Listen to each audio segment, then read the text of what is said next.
So, you want to make Counter-Blox skins? Well, then you've come to the right place. In today's video, I'll be teaching you how I make skins and what I look out for to increase the chance of my skins getting accepted into the game. Please note that I am by no means a professional, but I was asked by plenty of people about how I make skins, what programs I use, and what gear I use. So without further ado, let's jump straight into which programs I mainly use.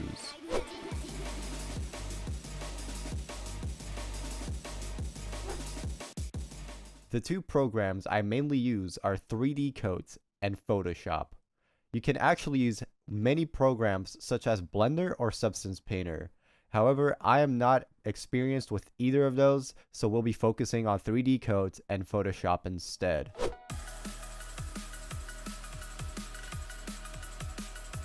My setup is quite simple actually. All I use is a keyboard, a mouse, and a screenless drawing tablet, specifically the VAKE A15 Pro, which is a very budget-friendly drawing tablet.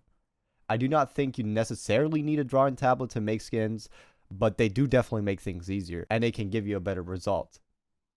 Now, let's get started. Alright, now that we have 3D Coat open, let's quickly go through what I do when using this program. Okay, so the first thing we're going to do is we're going to get rid of this box because anything that's in here we cannot use, since the CSGO models are the CSGO like actual models, the old ones that we do not need. We need Counter-Blox models. So to do that, all we need to do is go to their Discord server and go to model files. In here is a Google Drive link that you should open, and inside this is a zipped file with all of the CB models in it. As you can see, it is a .rar file, so you need WinRAR to open this package. So to download this, even though it looks like there's nothing in here, all you have to do is click the download icon right here. Once that's done, simply right click the file, hover over WinRAR, and click extract files. Once you do that, you can then choose a location where you want to save the files. Since I've already done that, I've went and saved it in my downloads folder. All I'm going to do is click the CB models folder and click through until you get to every single item. Now, I don't know why this is called S, but this is the M4A1S. So not the M4A4, but the silenced version. For the purpose of this video, I'm going to be using a simple model. For example, the Desert Eagle. All you're going to do here is click the deagle.obj and drag it into the window. This blue part is a viewport, so I'll be referring to the blue part as a viewport. Once you drag the OBJ into the viewport, click import for per pixel painting. The texture width and texture height should be okay. Now, you have the model inside of your viewport. Now what you want to do is click camera, front, and then click and hold the move tool and move the deagle into the middle of the viewport. That looks about right. So what I'm going to do now is I'm going to click this cube here, which is the orthographic projection. That's going to flatten down the model to look a bit like a 2D image. With that done, we're going over to Edit, Preferences, and in the external 2D editor, simply go ahead and find your Photoshop executable, and then click Open, Apply, and OK. Now, click Edit and enable Project Through. What this is going to do is when you draw something on the deagle, it will mirror to the other side without you having to do it on both sides separately. After that's done, we're going to click Edit and Edit Projections in External Editor. That's going to open up the executable file that you selected earlier. So for me, this is Photoshop. For you, that's whichever program you desire. Okay, now that we're in here, I should just quickly show you what 3D Coat can do. If we go ahead and select a color and draw something, say just a few lines. Don't know why that's not working. It's lagging. That's weird. My PC's having a seizure. There we go. Okay, so if we're going to hit Control S or save, what this is going to do is read everything you put here and convert that onto the model. Now, if we unclick this little box here and move around, we can see that it's projected to the other side of the skin, which is exactly what we want for a mirror design. Another interesting thing is you do not have to set it to the same position each time because it is still saved here. So if I wanted to add another color, for example, and draw again like this and hit save again, it's going to export here again without any issues. Now there's only one thing that you should be mindful of, and that is the layers. Each time you save, it copies every single layer that's in here. So if we uncheck this layer, it's going to get rid of the red layer. But because these are the same layer in Photoshop, technically, if we only hide the orange layer and click on the visibility icon on layer 2, the orange will appear again because it is also on this layer. So what this does is create a copy of the layer and keep the old one. So what I recommend doing is deleting the old one every single time to clear up space. Okay, with that out of the way, let's quickly design a skin. So, it is important to know that when you make skins, you should not use Google Images. The reason for that is because Google Images have licenses which they can get copyright claimed for. So absolutely do not use any Google Images or anything like that. You should always make your own assets, not only because it's going to give your skin a consistent quality, but because you just don't want to run into any issues with copyright claims. Okay, so first step is having an idea for a skin, which unfortunately for this video, I absolutely have no idea. So what we're going to be doing is I'm just going to make a skin that I've already made in the past, but for this gun. So for this skin, what we're going to do is recreate the famous blossom that I made for Counter-Blox, which is in the voltage case. Okay, so this skin is relatively simple to make. So what we're going to do is create a folder, and we're going to name that skin. Now that we're inside of that folder, we're going to give it a mask layer. So what I'm going to do is right-click the light map icon and click select pixels. What that's going to do is select every single pixel that is visible on this layer. Now what I'm going to do is click on the skin folder and click the mask layer icon. Now, if you look at this picture right here, it shows a white piece and a black piece. The white piece is everything that is visible, and the black piece is everything that is invisible. So, what we're going to do now is create a layer inside of this folder. And as you can imagine, if I use the brush tool right now, and brush anywhere outside of where the black piece is, it won't be visible on the skin. But if I were to draw on the white piece, that is where the red lines are going to be visible. This is going to prevent any overspill and is going to make your skin look very nice while you're working on it. Now let's get started working on the skin. So for this, I'm going to use a bright pink, and I'm going to simply hold Alt and delete. That is going to fill the entire layer with your foreground color. Now, if I wanted this to be the background color, all I had to do was hit Control Delete. And now let's get to the fade effect. So what I do is make a new layer, select white, and then get the gradient tool. Then, after that, I click here. So what I then do is go to the opacity part and drag it down to 0. What that's going to do is create a gradient of a color and a transparent background. So now, all I'm going to do is select this part, hold shift, and drag outwards.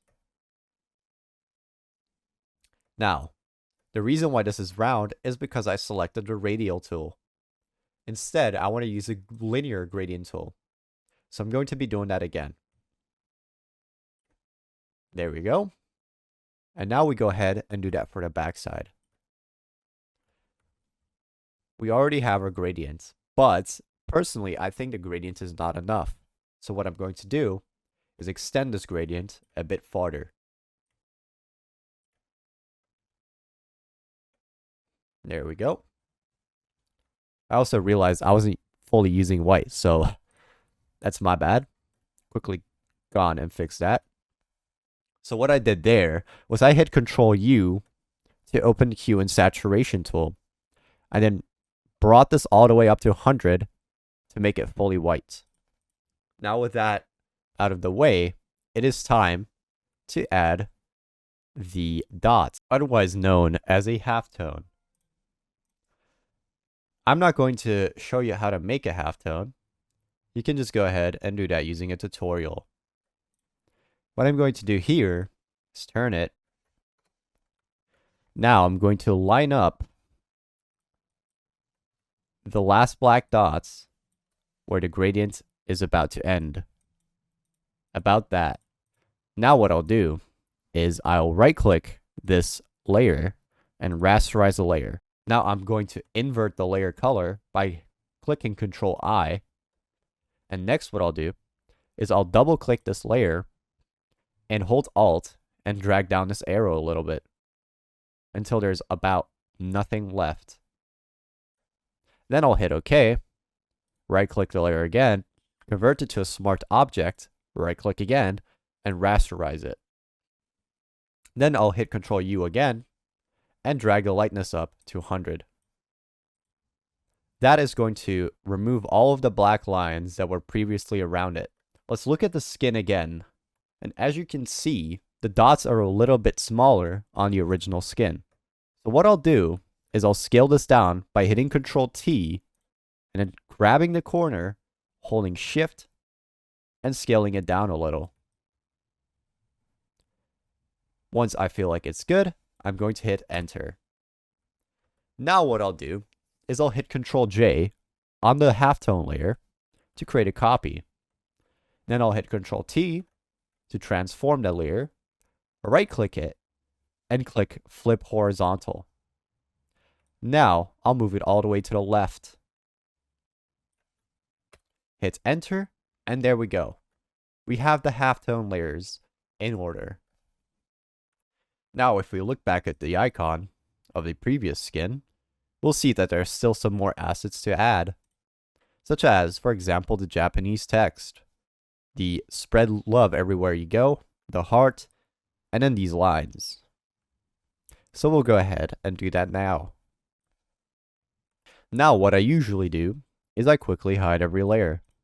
That way, it'll show me every part of the skin again. Now, let's look at the skin again, and we'll see that this is a rounded square shape.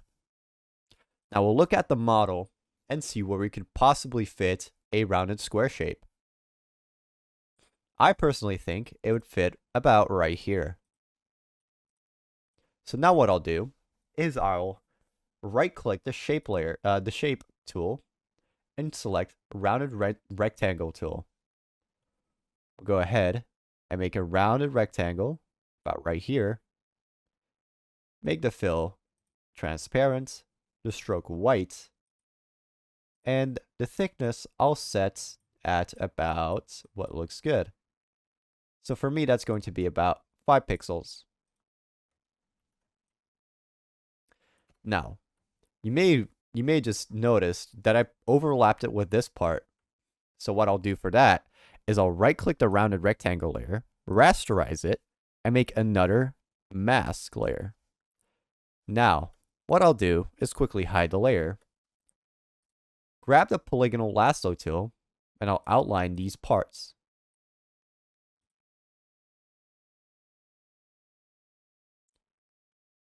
With that out of the way, we're going to select all the parts where we don't want the item to be visible, finish it up, show the layer again, make sure the mask layer is selected, then we're going to make that part black. There we go. Again, that is done by holding Alt and Delete. Okay, now, obviously we did not delete that part, so if we unlink this chain right here, click the layer itself, hit Ctrl T, and move it, you can see it's not broken, it's not deleted, it's just simply not visible. So we're going to position that exactly where we want it. About right here should be fine. Okay, so now what I'll do is I'll add the Japanese text. Now I do not remember what the text here says, so for the purpose of this video, I'll just add something random. So what I'll do now is I'll grab the text tool, click about right here, and hit paste. I'll select every single character and then make it white to fit the square more. I'll increase the size until it fits perfectly. We're gonna need to make a custom size, which I'll be putting as 40. I'll hit Ctrl T, center it, and hit enter. There we go. Now we can go ahead and show all the other layers again. Now, as you can see, that may not flow in perfectly. So what we can do is we can go ahead and hide the other layers. So, to make this flow in better, what I like to do is make extra shapes. So what I'll do is I'll keep in mind that we're using a rounded shape. So even though these corners are 90 degrees, I'm still going to make them rounded. We'll go like this. Respect the corner here. And then bring it up. We'll make that a thickness that should be around similar.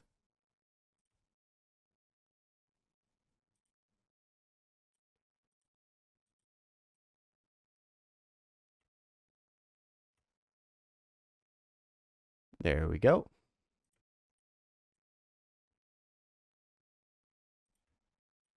And what I'll do now is hold Alt and click Delete. There we go. And now if we show all the other colors, as you can see, it suddenly fits a lot better. So with this, I'm trying to show you that you should be creative to solve issues where certain parts don't flow together well. Now, what we could do is, since we like to think of this as a separate part now, is we can select this part, go back to the halftone layer, which, by the way, I will merge by selecting both layers and hitting Ctrl E. Now, what I could do is make a mask layer of that. Now, when I select something and make a mask layer of it, as you remember, it's only going to show you what's on the selection. So everything will briefly turn invisible except for what's here. So to fix that, what I'll do is hit Ctrl I to invert the selection. Now, as you can see, there's no more halftone on this part. And that could be something that people would prefer, or you can just go ahead and delete the mask layer. Now, personally, I prefer it with the mask layer, so I'll keep it like this. Next, what I'll do to improve the skin to my liking is add a shadow layer. I'll copy the line layer, click the layer below it, and invert it. What that's going to do is make the layer below it black. I'll hit Ctrl T and move it slightly like this.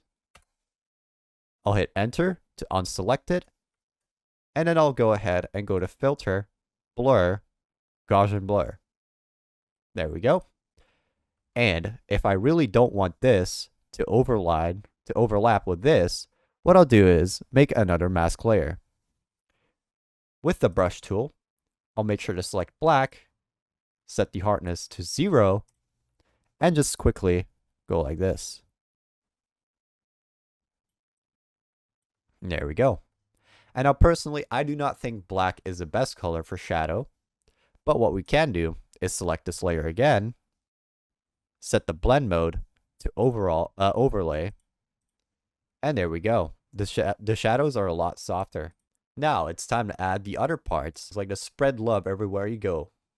So what I'll do is I'll make another text layer, spread love, everywhere you go. I'll unclick that, Control T to move it. Oh, missed a little typo here. I'll select everything by clicking Control A and changing the font to the same font I used, which I'm not sure which one I used, but it was a playful font because I felt like that fitted to best. Another important part about using fonts is when you use dafont.com or any font site that allows you to download fonts, you should always check the licensing to make sure it is free for every sort of use and not just for personal use. For my purpose, I'll just use this font because I literally have no idea which font I used. Now let's make sure to mind if there was caps in here, which there weren't. So there we go. There was a period, so I'll just go ahead and add that again. And I will see where that fits best. I personally think lining this up right here is about fine. Let's have a look again. And we can see that we have hearts and these little dots. These dots we can add by creating a new layer, selecting the brush tool, setting the hardness to 100, and making the size to about what you want. So we can go ahead and add dots like this. If you click multiple times, the dots will increase in size like so. There we go. I like that. And now it's time to add the heart. We can add the heart about anywhere, but personally, I like to make it something that's a little hidden. So what I'll do is, I'll add it on this dot right here. I'm currently doing this with my mouse because I don't have my drawing tablet with me. There we go. It looks a little bit weird because I don't have my drawing tablet with me, but that's okay. Go ahead and show every layer again. And now what I like to do for this skin in particular is double click the layer, add outer glow, and make it white. Now, the glow is way too much, so I'll drag the size down. I'll drag the spread to 0 and increase the size to something that looks fine.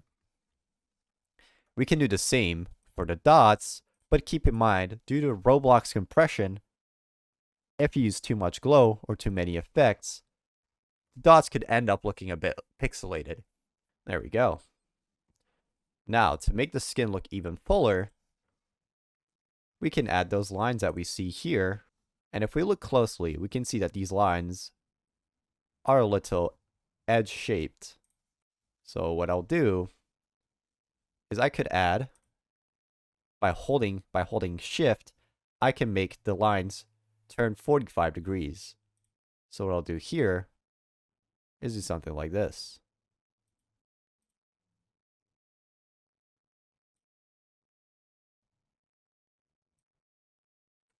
There we go. Make sure this is in a separate layer. Hit Alt, Delete, and there we go. Now we can make these edges look a little sharper by making a mask layer, grabbing one edge, meeting the corner, and then making that part black. There we go. We have a way sharper edge now. We can do the same thing for this part. There we go. Now what I'll do is I'll add some more of those dots because I think they make the skin flow a little bit better. Ooh, there we go. Personally, actually, I want the shape to end right about here where the period is. So what I'll do is I'll go ahead here and do something like this instead.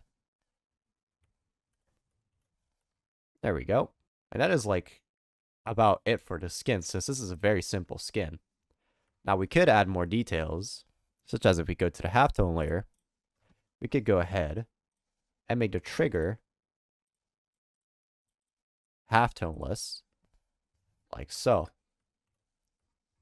It's those small details that make the skin look a bit better by just having a little more, by adding in a little more small details. Okay, so now what we're going to do is very important, is grab all of these layers and hit Control E. That is going to merge the design. And what we'll do now is we're going to drag it outside of the folder. The reason for this is because it'll show everything. And this is a lot better, and I'll explain to you exactly why. If you save the design as this, sometimes the top doesn't get recognized properly, and it'll leave weird traces, which in this case, it will definitely do, because if you look here, we have a halftone dot that reaches the top. And that's going to potentially create a very weird line that we're going to have to fix manually. So now with that out of the way, we're going to drag it out of the skin folder, delete the skin folder, and then hit Control S. That is going to load the skin. And don't mind about all these weird lines now, because we're going to fix all of that. Now, this is very bright and I do not like it. So I'll just go ahead and drag that down so I can see the skin better. There we go. If you look at the top, we might be able to see some weird artifacting that we don't want. But it seems like it's kind of okay. Now, what we definitely do not want are those black lines over here. So we're going to go and eliminate that manually. So what I'll do is I'll go to Textures, Export, All Layer Colors, and go ahead and make a new folder on the desktop. Call that Eagle Skin or whatever. It really doesn't matter. And we're going to go to Photoshop, Open, find the folder, and open it. As you can see over here, it shows every single layer that we had in 3D Coat, which is exactly what we want because there's a very big culprit out here. And that is this silver layer.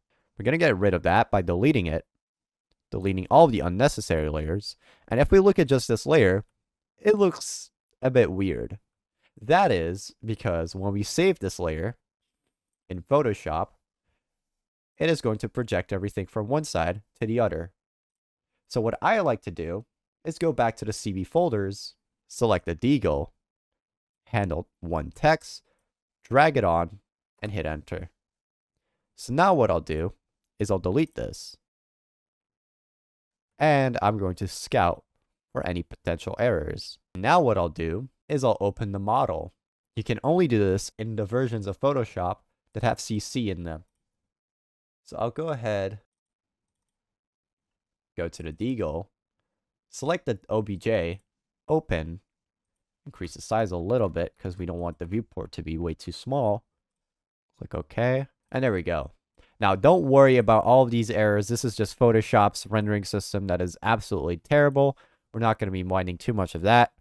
What we do mind is the 3D layer. We're going to click handle1.mtl, go to diffuse, click the little paper icon, and click edit texture. Now what we'll do is we're going back to this part, selecting layers, select this layer, come over here, paste that, and there we go.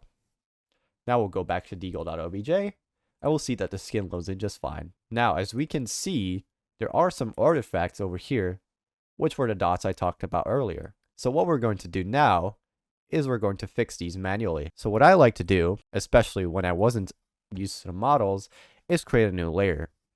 Then I'll go to the deagle, select the parts that were weird by drawing over them, like so.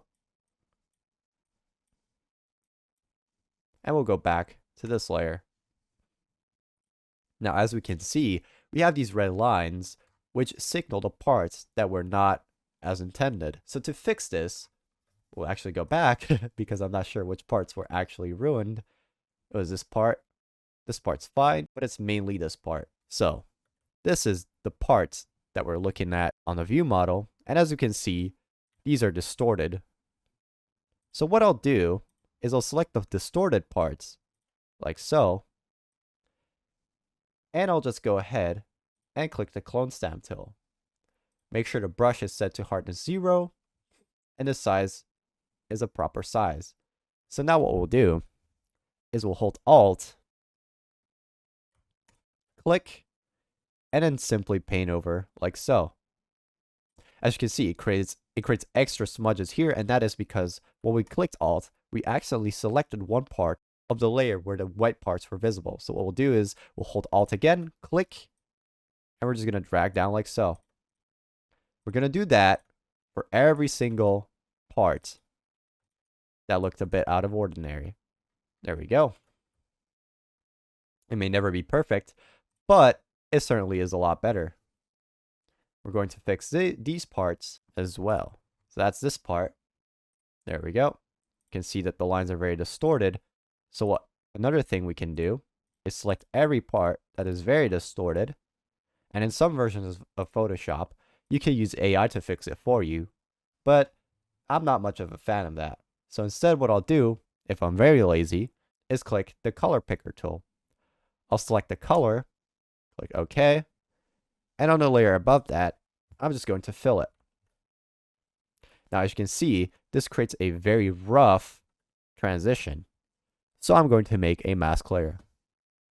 With that, I'm going to select the brush, drag down the hardness to 0, increase the size, and then gently make it flow together better, like so. Now make sure you don't do that too much because then the ruined parts are going to start to show up again. There we go. We'll go back, move the model around a bit, and as you can see, these ones have improved a lot. So now what's left to do is do that for every other part. But I won't bore you with that, so I'll just quickly cut to the part where it's done. And there we go. Within a few minutes of some work, we got all of that done.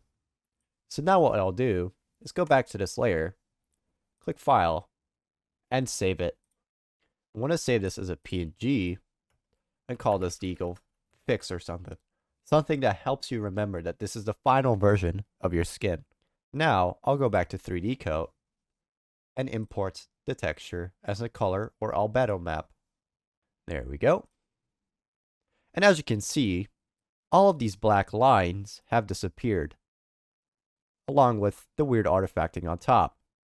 So now what I'll do is I'll position the skin exactly how I want it. Go to Render, and make sure the light settings are set up properly. We can do that by dragging these exactly how we want. There we go. I feel like this is about good. So what I'll do now is I'm going to set the frames to render to 1 and select Store Alpha Channel. What this is going to do is remove all of the background texture and basically give you a PNG. I'm going to click the render result and write out a name. Save that. So what's next to do is click render. With that out of the way, I personally like to personalize my renders a bit more by going into Photoshop and opening up my template. Now, I'll just go ahead and select the render and drag it onto the layer above. Now I'll resize it by holding Shift to make sure it fits in the frame properly. I'll hit Enter, and there we go. Now this is a Christmas background, so instead I'm going to be using a different background. So as you can see, if we put a background, it can be quite distracting. So what we'll do is we're going to blur this layer. I'm going to add Gaussian blur. There we go. Until the skin really starts popping. Now another thing we can do is double click the render and add a drop shadow. There we go. Until it's about right. Now the render is done. We've only got one more thing to do, and that is to submit the skin. So right now the channel is closed. So just give me a moment to set up a little simulation. Okay, now with the simulation in place, we're just quickly going to create a post. So we're gonna name this after our skin. Gonna create new post and go ahead and select your skin. You can then select the gun tag and type in a message.